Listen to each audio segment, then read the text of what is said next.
Okay, hello everyone. Welcome to the All About Birds webinar for the Salish Sea BioBlitz. I'm really excited to be here and joined by Carolyn and Chelsea to learn more about the birds of the Salish Sea.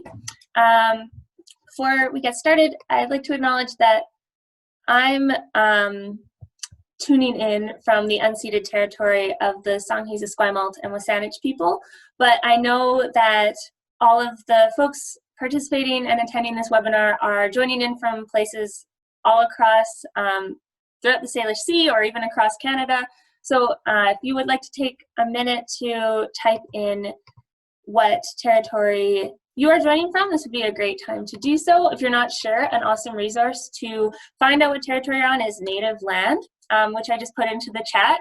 And the point of this BioBlitz, Chelsea will talk a little bit more about it in a few seconds, but it really is to connect with our environment and learn about some of the species and animals that we share this space and community with. And an important part of cultivating those relationships and living in this place is to recognize and honor and acknowledge the Indigenous people whose lands we're on. So I'm excited to see where everyone is joining from. And like I said, I'm Kirsten from the Georgia Strait Alliance. I'm the Public Engagement Coordinator. And for those of you who don't know, the Georgia Strait Alliance is a marine conservation nonprofit that has been working for 30 years to advocate for the health and sustainability of communities on the shores of the Salish Sea. Hi, I'm Chelsea. I am an Ocean Bridge Young Leader in the 2020 cohort. Kirsten here is an Ocean Bridge alumni from the 2019 cohort. For those of you who don't know, Ocean Bridge is a national youth program from OceanWise that brings together Canadian youth between the ages of 18 and 30 to organize and participate in ocean and waterway service projects.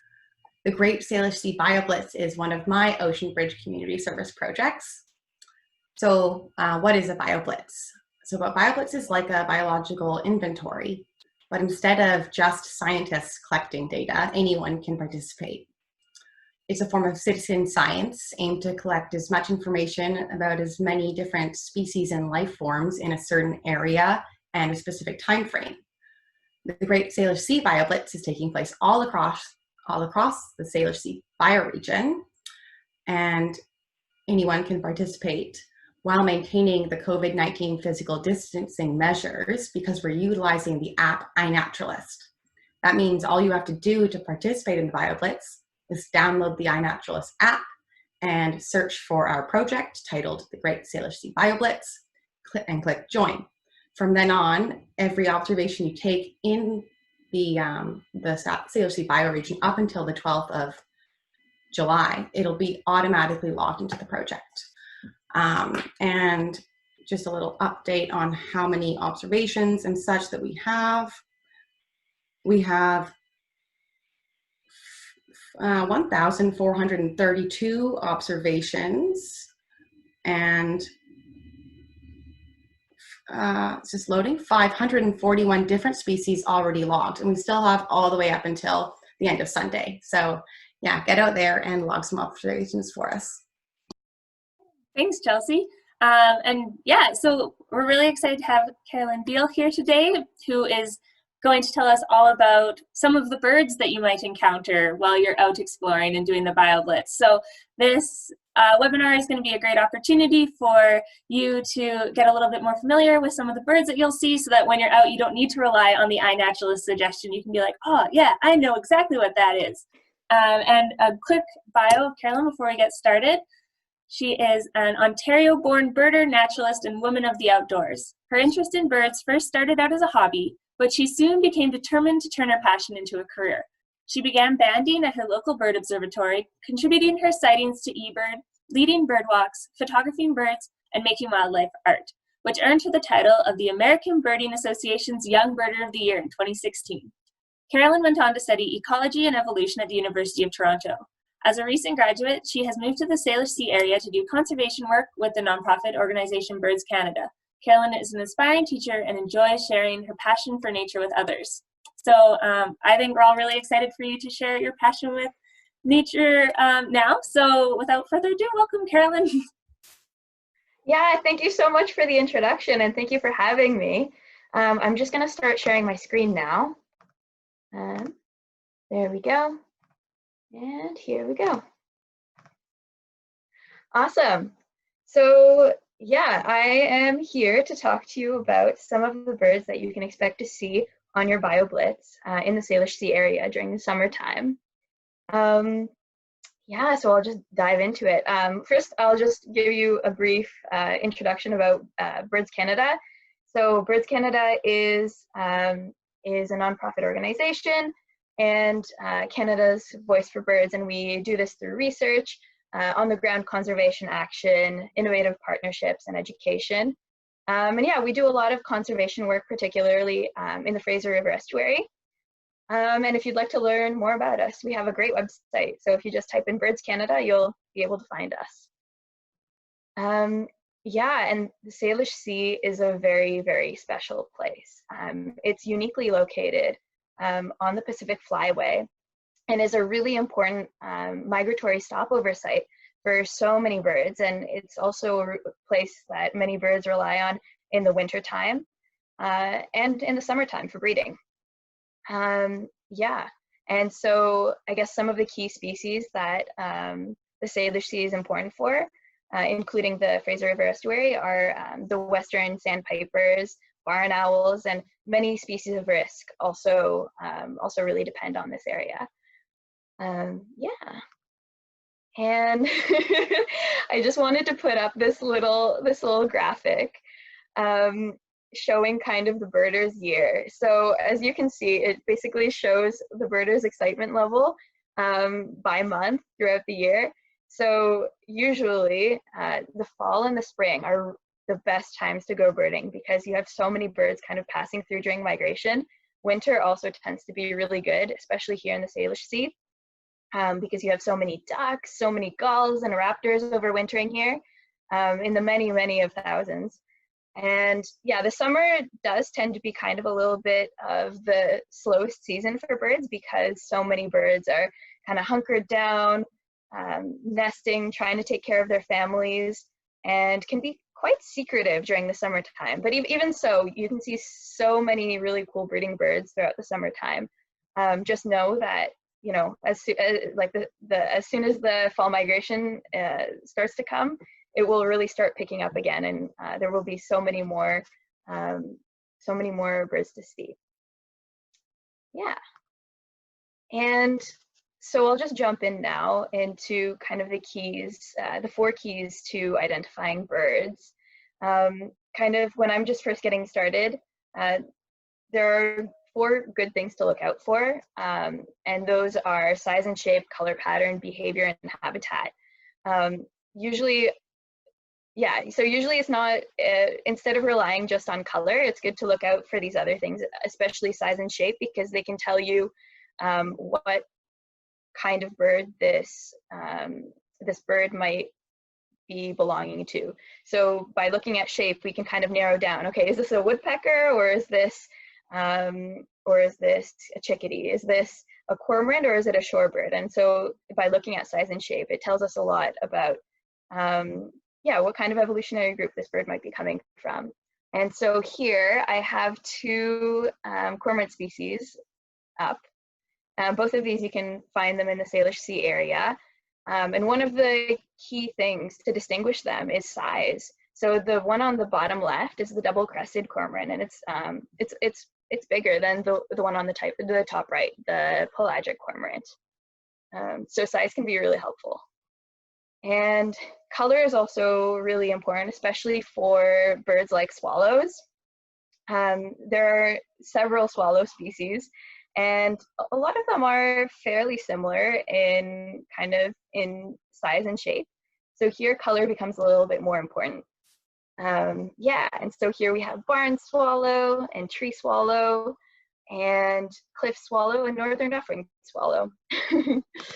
And behavior is also really important and can provide some really important clues and some hints as to what the bird you might be looking at might be.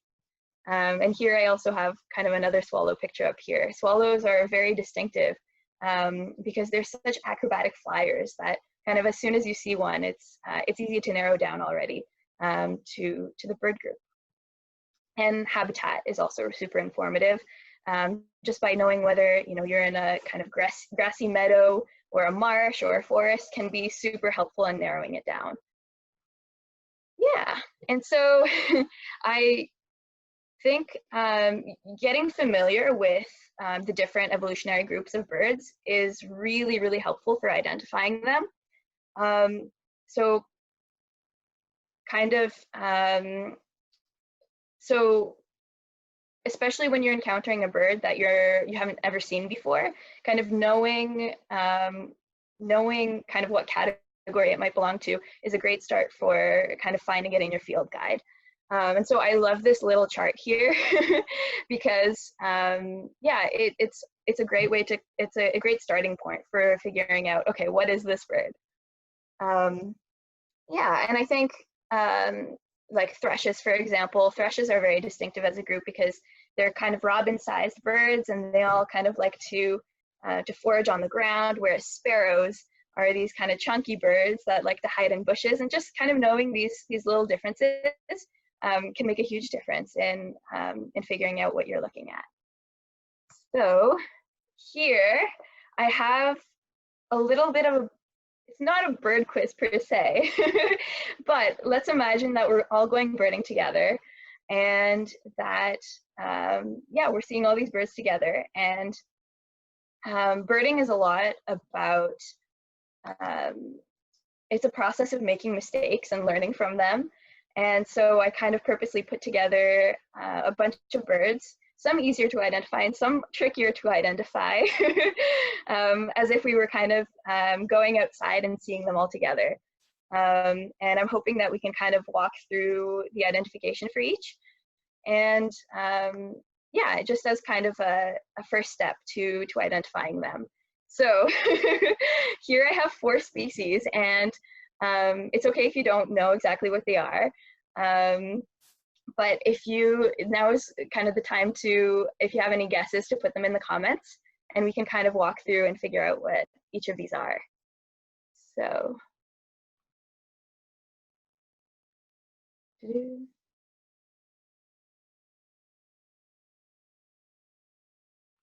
Cool. Yes, okay, awesome. I'm looking at the chat right now. Yes, so we have a lot of, nice. Okay, cool. So yes, we have really great guests. So the one on the top left is definitely a black oyster catcher. And that was one of kind of the trickier ones because it belongs to the group of shorebirds. But it looks a lot different because most shorebirds are kind of brown and splotchy, but kind of by size and shape, we, waiting on the mudflat, we can kind of start to figure out, okay, the shorebird section is the one that we want to look in. So that's right, that one is a black oyster catcher. And yeah, the one on the top right is definitely a harlequin duck. We can tell by the size and shape that it is in the duck section.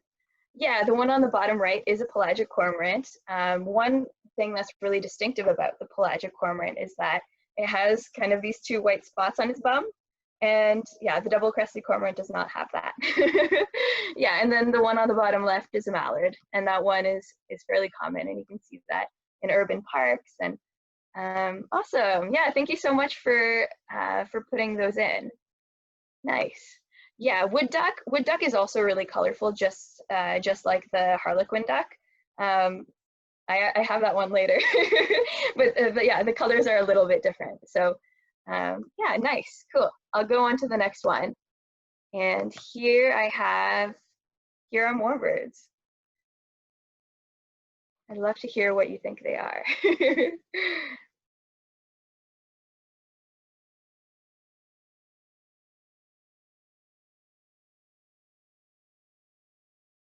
Yes. Yes, okay, awesome. Yeah, so top left, that one is this long and lanky bird. That one is definitely a great blue heron. There are different types of herons that you can see in this area, but great blue heron is by far the largest and fairly distinctive. And what I love about great blue herons is that they nest in colonies, in really, really big colonies right now. safety in numbers. That's why they do it. And there are a number of great blue heron colonies throughout the Salish Sea. And so, yeah, visiting one is super cool to just be able to see them nesting kind of all together by the dozens. And not too long ago, I just went over to one of the great blue heron colonies and got to see a lot of the babies. So if you have a chance to visit one, those are really cool. Yeah, that's right. The one on the top right, I saw some guesses like Marsh, but yes, these are pigeon guillemots, and they are a very, very cool seabird. They tend to like being kind of further out in sea, and so it's tricky to get up close to them. But if you have binoculars, then that's definitely a bird that that you can definitely see. Yeah. Oh yes, and I'm seeing a comment right now that there are herons also nesting at Beacon Hill Park. Yeah, they are really cool. Yeah, on the bottom left we have kingfisher. Kingfishers are also super cool, just watching them kind of fly over the water and dive straight down to catch fish. And yeah, it's interesting because in that species, you actually have the female, which is more colorful than the male. And yeah, the kingfisher is pretty cool because it's one of those birds that breaks a lot of those traditional gender roles of males and females. Yeah, and then on the bottom we have, yeah, so the one on the bottom is definitely a corvid. So it's either a crow or a raven. I'm seeing some of both of those guesses here. Crows and ravens, they look very much alike, but one of the ways to tell them apart is by looking at the tail and by looking at their size. Ravens are a lot bigger, and they have kind of this this pointy tail. It kind of looks like a diamond, whereas crows, they have a rounded tail and they're much smaller. Yeah, so those are kind of the fundamental differences. If you're hearing them, then crows tend to have a higher pitch call, whereas ravens have a very, very deep call. That's also another way to tell them apart, just by call. And you can definitely see both in the Salish Sea area. Cool. Okay, so I have some more. This is meant to be tricky. So yeah. I thought I would put this one up because in the Salish Sea we can see so many different kinds of gulls. Yeah. Yeah, I think gulls are definitely one of the trickier groups to get a hang of. So sometimes it's easy to just call all of them seagulls, but they're really interesting, and a lot of them have really unique life histories, and getting to know them is really, really cool. It's challenging, but yeah, okay, so cool. Catherine's guess is, yeah, there's definitely a mew gull. Mew gull is the one on the bottom left, and it has a very small bill. Usually when I'm identifying gulls, it's good to start with the adults. The juveniles look different. A lot of the juvenile gulls will be kind of brown and splotchy and a little bit trickier to distinguish.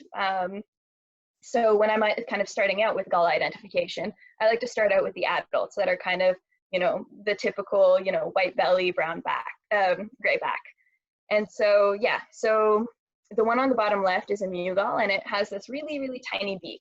So that's what's distinctive about it. Yeah, number 4, western gull.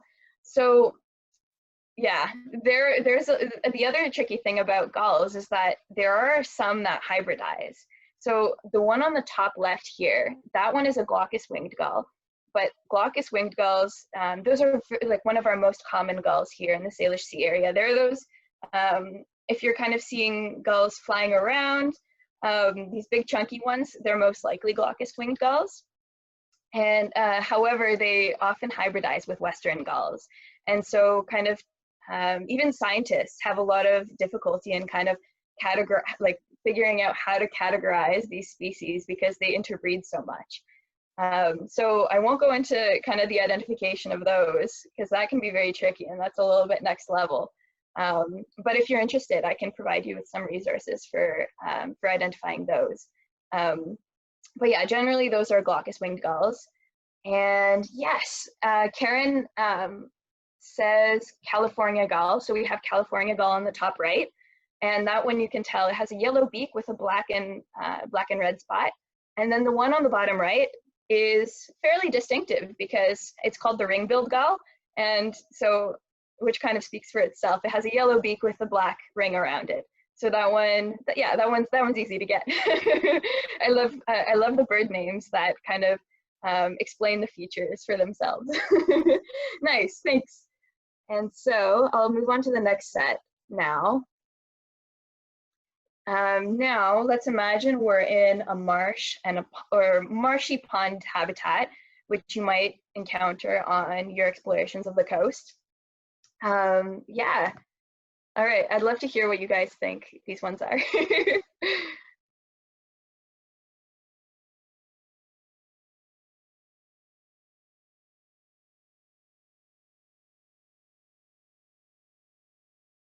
Yeah, okay, cool, awesome. Yeah, so the one on the top left is definitely a marsh wren. So there are many different kinds of wrens, and some of them can look pretty similar, but this one is definitely a marsh wren. If you're seeing a wren kind of in the reeds, then it will most likely be a marsh wren, and there are some other kind of characteristics that can tell you that it's a marsh wren, including the kind of slightly down curved bill and the tail, the short tail that sticks right up. And they're so adorable. If you have a marsh nearby, it's definitely look out for those guys. They're very cute. Yeah, on the top right, that one is a pied-billed grebe. That's a very cool species that is a little bit secretive, but you can see them in marshes, and they like to dive and fish for little small fish that they'll often swallow whole. And yeah, on the bottom left, that's right, we have wood duck. So yeah, so this one this is the male. The female is a lot duller. That's kind of another thing that you may encounter. Sometimes males and females look very different from one another, but there are some kind of often shared characteristics that that can still kind of hint that that can still hint at what the species is, but watch out for those females and the young birds as well, because they can be a little bit confusing. Yeah, so that one's a male wood duck, and yeah, and then we have these ones are baby mallards. I think I saw a few guesses about Canada goose goslings. These ones are mallard babies. Yeah. Okay, I think I have one or two more. I think a few more. All right. Here's the next set of birds that we're looking at.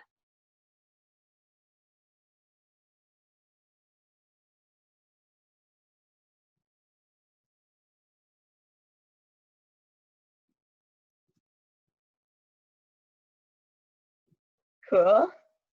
I'll just wait for a few more guesses to come in.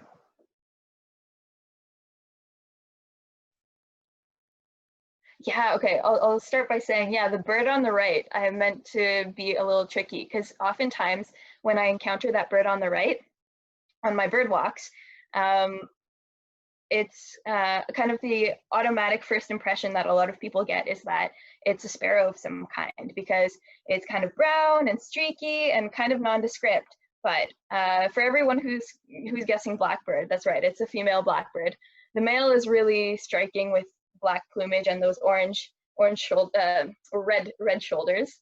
But yeah, this one is the female blackbird, and they tend to be larger than sparrows with this really triangular beak, and yeah, and quite dark. And yeah, the bird on the top left, I see a few different guesses. Someone guessed semi-palmated plover. Semi-palmated plover this one is a spotted sandpiper, but semi-palmated plover, that is a good guess because it is related. Semi-palmated plover though will have kind of like this black band that goes kind of across its chest, kind of like killdeer. So that's kind of one way of telling it apart. Spotted sandpiper is also really distinctive because oftentimes when you see it in real life, it'll be kind of wagging its tail up and down. And it looks really funny. It's a very energetic little bird, and it'll kind of do that behavior when it's alarmed. Yeah, and then the bird on the bottom left, a lot of people are guessing sparrow, song sparrow, and also I see swamp sparrow. So here in the West, we don't really get swamp sparrows. And yeah, song sparrow is one of those really interesting species where we have so many subspecies across North America. So in the east, they look a lot paler and are quite streaky. And the ones here, though, on the west coast, are a lot darker. And I was kind of reading theories about why this might be. And right now, some scientists think that a lot of birds on the west coast are generally darker than the ones in the east, because in the west, it's more humid and there are more like feather parasites. And darker plumage has more melanin in it, which makes feathers tougher and more resistant to those feather mites and feather parasites. So that's why you'll often see that these western birds are darker, including the song sparrow. So it's true, it does look fairly similar to the swamp sparrows, kind of in color. But yeah, as you'll see that, yeah, that it's, there are a few differences still. Yeah, yeah, okay, cool. And I will go on to, okay, here now we have, imagine we are now in a field and a meadow, and we are seeing these birds. Yeah, the one on the bottom right, I purposely chose a photo that is not super clear, but it might be representative of kind of a bird that you might just be kind of seeing in passing. So I'm curious to see your guesses for these.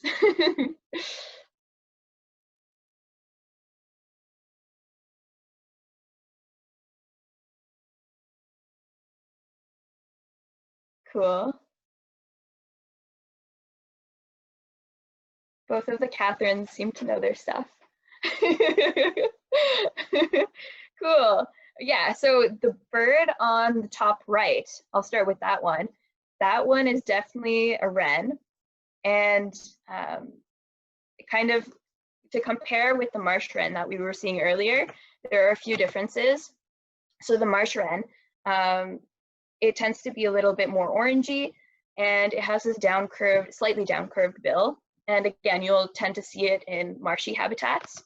Whereas to compare with the house wren, it has kind of a straighter bill, and it has a longer tail, and it tends to be kind of more brownish and pale overall.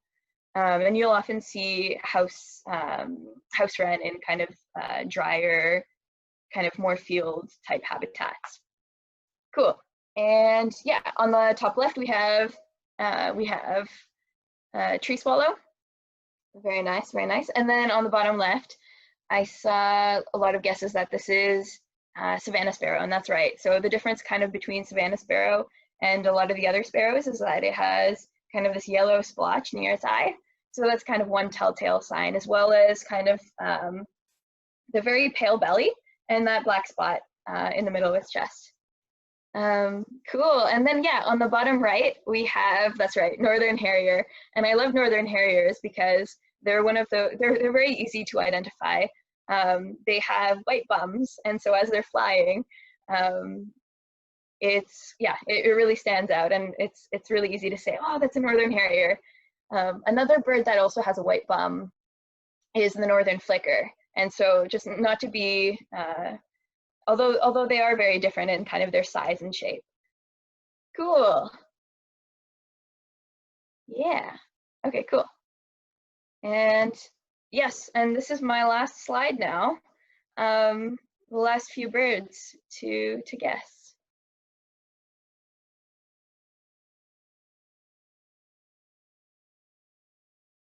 These are other, you might encounter a lot of songbirds on your exploration of the coast, especially, especially if there's any kind of forest habitat nearby. These are all birds that you might encounter as well.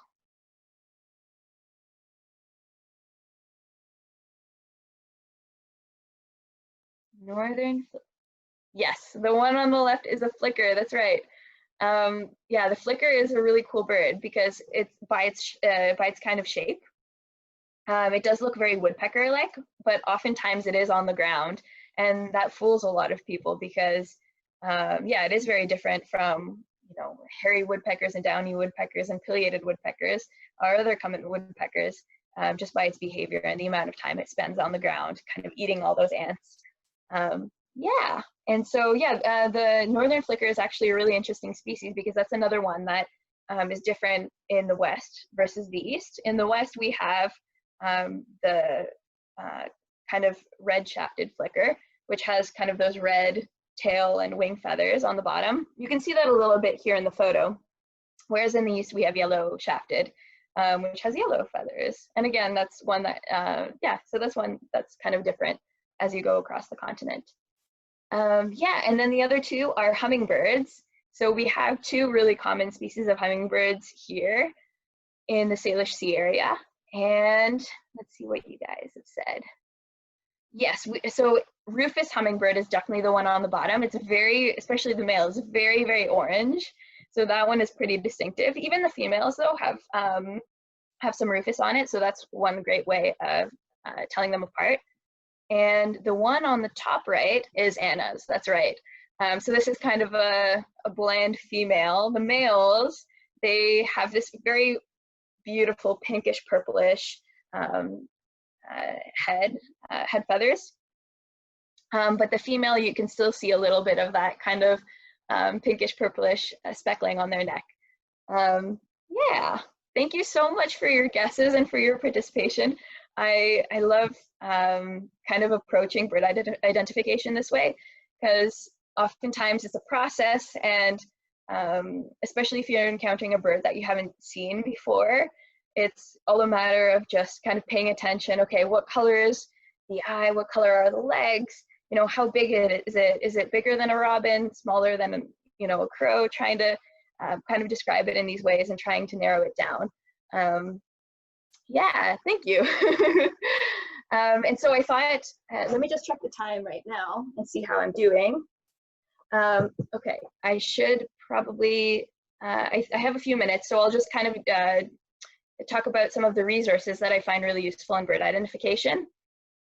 Oh yeah, that's right, shorebirds. Shorebirds are a very tricky bird group to master, but those are, yeah, especially since color is not one of those features that's super helpful. That one, for shorebirds, you have to look more closely at size and shape.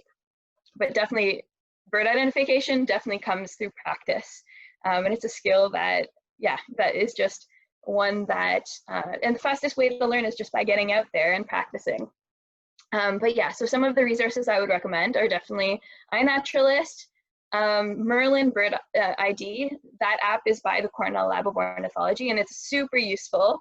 It's a really great way to kind of, it asks you a bunch of questions, and like such as the location of the bird, the date that you saw it, how big it was, and what colors, what were its main colors. And so that's a good way of kind of starting out to figure out bird identification. And All About Birds is also a really cool website for finding more about birds, as is the Sibley Guide to Birds. This one you have to pay for. There's also an app that you have to pay for, but it's a really, really awesome guide to the birds of North America. And yeah, and I really recommend that one, especially for comparing species that look really similar to each other. And I just got a comment now that iBird Pro is another great app. I don't know about that one. I haven't tried that one out, but I'll take your word for it. Yeah, there are a lot of really great resources, especially about birds.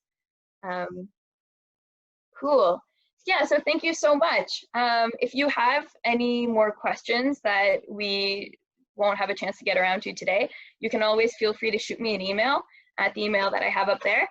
And you can also follow us on our Fraser Delta Important Bird Area social media accounts on Twitter, Instagram, and Facebook. So that's kind of one way of staying in touch and staying updated on, you know, cool science facts about birds, conservation updates in the Salish Sea area. Yeah, so thank you so much. And yeah, I think now is question time. Hi, yeah, thank you so much. I've already learned so much today. So we had one question in the chat from Sandy, and she was wondering, do you have any recommendations for the best birding binoculars? Yeah, that's a really good question. There are so many different binoculars out there. on the market, depending on your price point. Like they can vary from, you know, $50 to like $2,000. So there's a huge range there. I think if you are just starting out, I think a good pair to start with. My first pair was this pair of Nikon, I can't remember the exact model, but they were about $100 or $150.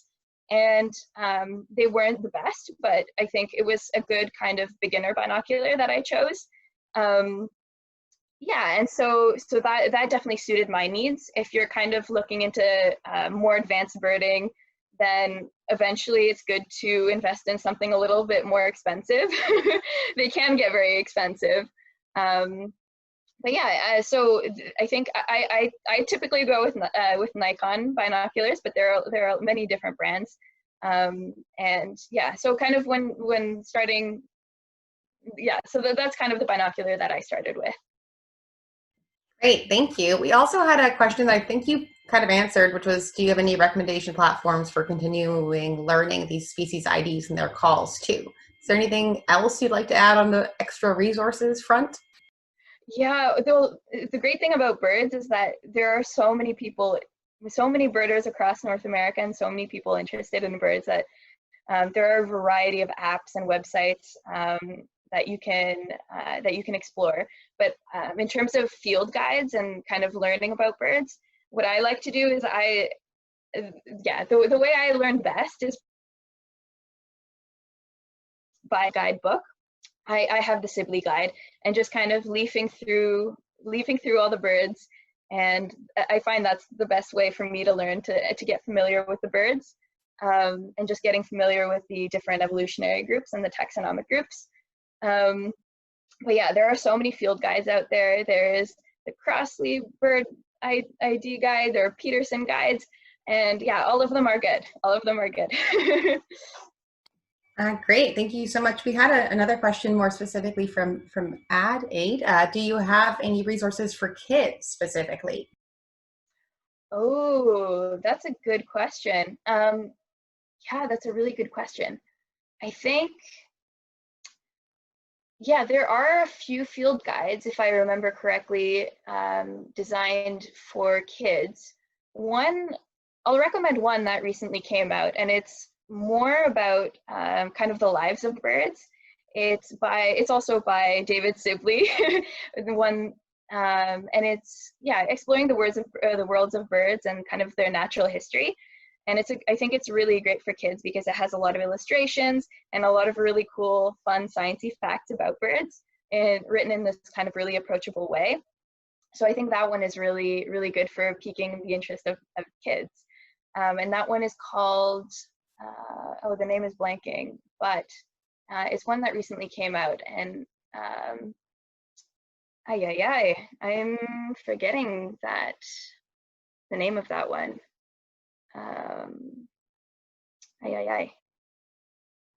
If well, you anyway, want, if you Google him, then I'm sure it will come up. I recommend that one. Thank you. We also had a follow-up question about binoculars where Sandy asked about magnification. That's all the question really says. Yeah, that's right. So there are different magnifications available. I usually go with the standard magnification. Yeah, the standard. You can get kind of ones that binoculars, you can get binoculars with a little bit higher magnification that birders typically get for watching seabirds in particular, because seabirds tend to be so far away. But yeah, the standard is 8x42, and I usually go with that one. That one's kind of a nice, it's kind of great for all-purpose birding. So yeah, I like to go with that one and stick to it. Thank you. Kirsten, do you think we have any more time for questions? yeah, I think we have time for a few more. Great. Well, I have a question here then, which is, what are some of the major threats facing birds in the Salish Sea? Yeah, so the Salish Sea, there are a lot of people living in the area, and the population is really growing rapidly. So right now there's a lot of urban sprawl happening, and also intensification of agriculture and a lot of industrial projects that are kind of popping up everywhere. And so kind of habitat loss or degradation and fragmentation as a result of human activity. That's one of the biggest threats here. And yeah, and so kind of specifically in the Fraser River estuary, yeah, we have kind of these really important mud flats for shorebirds, and they're also at risk. Yeah, and so there are a number of projects that are yeah, related to kind of human activity that are disrupting the habitat for birds. And Roberts Bank Terminal 2 is kind of one of those more imminent threats that are facing shorebirds right now as well, and barn owls and other creatures. Thank you. And we have another question coming in through the chat here. And Catherine asked if you have anything to say about employment for bird conservation in the West. She's a fish and wildlife tech in Ontario and is hoping to find work in the West. Oh, that's a good question. Yeah, I mean, Birds Canada has a number of opportunities in terms of conservation employment. Yeah, no, that's a good question. You know what? If you'd like to, please email me. I have like a list of organizations somewhere in my folders that I can definitely connect you with. So email me and I can answer that more fully. Thank you. I'm just seeing if any more questions have come in through the chat here. Sure.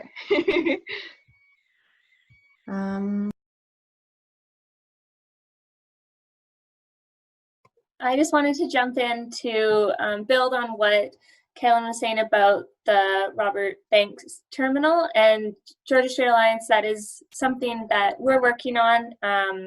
So I put a link in the chat if you would like to. We have like a tool where you can tweet at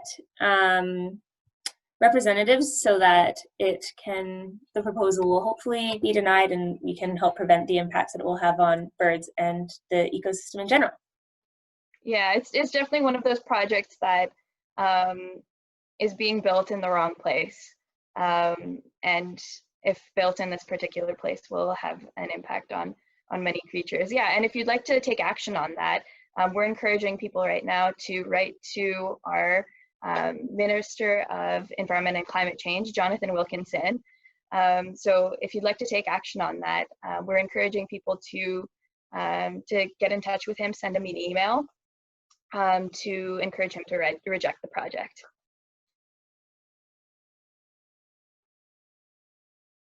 Thank you. Well, we had another question in the chat here from Paula, and she asked, where is a good place to see barred owls in the Lower Mainland? Ooh, okay, yeah, barred owls. Barred owls are great. They typically like kind of denser woods, and I know that even close to you can see them even close to cities. There are a number of people who have spotted them in Stanley Park and in Vancouver, and even very close to urban areas. So they're definitely around.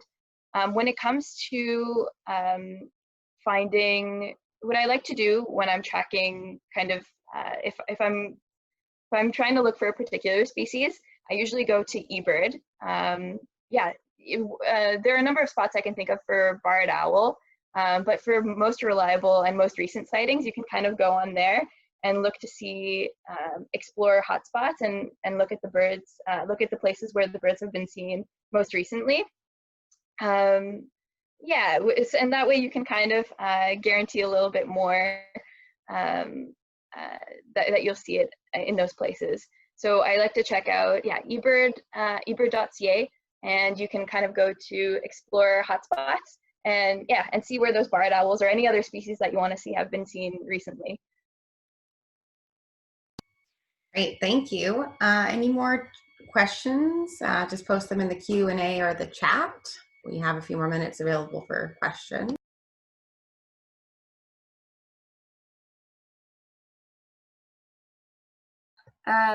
And I would also, I guess, well, you can still type in a few more questions, but it is almost time to wrap it up. So I'll take some time just to firstly thank Carolyn for taking the time to share with us today. That was such a good presentation. It was like almost as good as being out in nature on the trail with you.